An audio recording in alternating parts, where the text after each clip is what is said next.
चंद्रबाबू पैसे कमाने के लिए हैदराबाद जाता है। वहाँ एक व्यापार शुरू करने के लिए गहरी सोच में पड़ जाता है। चाय पीने के लिए बाइक पे निकलता है।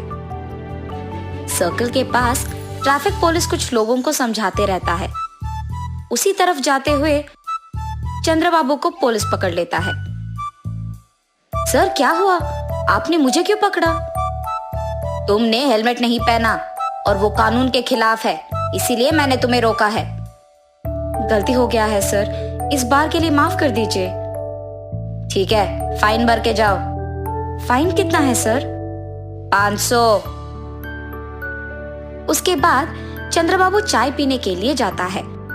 चाय पीते हुए उसे एक विचार आता है, वैसे तो मैं यहाँ एक व्यापार शुरू करने के लिए आया हूँ ना, तो क्यों ना मैं एक हेलमेट का दुकान खोलूं। चंद्रबाबू का दुकान तैयार हो जाता है और खुलने के बाद हर रोज बहुत सारे ग्राहक आते हैं। इसीलिए वो एक भरोसेमंद को दुकान में काम करने के लिए लगाता है। उसका नाम संतोष है।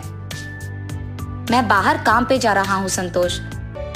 जी साहब, मैं यहाँ दुकान संभालूंगा। ऐसे कुछ दिन बीत जाते हैं।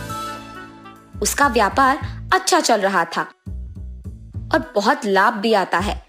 लाभ को देख संतोष लालची बन जाता है। हमेशा की तरह चंद्रबाबू जब कुछ काम पे बाहर जाता है तो उस समय में संतोष कुछ पैसे चुरा लेता था दुकान से और चंद्रबाबू को कोई शक नहीं होता है। ऐसे ही कुछ दिन गुजर जाते हैं। संतोष, तुम्हारा वेतन कम है ना? जी साहब। ठीक है, अब से तुम्हारा वेतन होगा 10,000 रुपए। बहुत बहुत शुक्रिया साहब।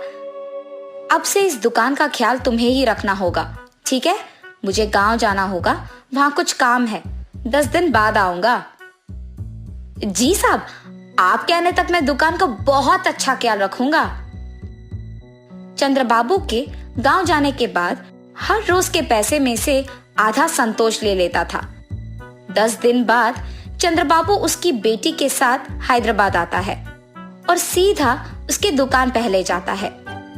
इन 10 दिनों में कितने पैसे आए हैं संतोष? 50,000 साहब। अरे ऐसे कैसे? हर रोज का हमें 10,000 मिलता था ना, इतना कम कैसे हो गया? चंद्रबाबू को उस पर शक आता है, मगर वो कुछ कहे बिना वहां से चले जाता है। क्या हुआ पापा? कुछ नहीं बेटी, मेरे गांव आने से पहले हमारा दुकान लाभ में चल रहा था, लेकिन इन 10 दिनों में बहुत कम हो गया है।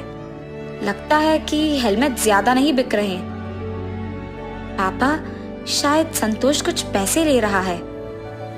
अरे नहीं नहीं, वो ऐसे नहीं करेगा, बहुत ईमानदार है वो। अच्छा ठीक है पापा, आप आके पहले खाना खा लीजिए। सुबह के समय में दिव्या दुकान को किसी के आने से पहले एक सीसी कैमरा लगवाती है और वहां से चले जाती है। हमेशा की तरह रोज के पैसों में से कुछ संतोष ले लेता है और ये सब दिव्या सीसी कैमरा के फुटेज में देखती है। लेकिन सीसी कैमरा के बारे में दिव्या के अलावा और किसी को नहीं पता था। दिव्या उसके पिता को ये सब दिखाती है और चंद्रबाबू को बहुत गुस्सा आता है। संतोष, तुमने मुझे धोखा क्यों दिया?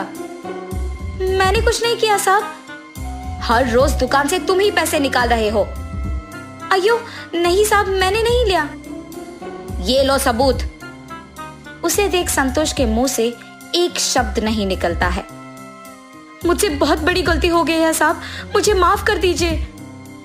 तुम्हारे भरोसे पे मैंने इस दुकान को छोड़कर अपने गांव गया हूँ और तुमने मुझे धोखा दिया। अब तुम्हारा यहाँ कोई जगह नहीं हो सकता है। अगर कोई हम पे भरोसा रखता है तो हमें उनका भरोसा ऐसे नहीं तोड़ना होगा। धोखा देना बुरा है।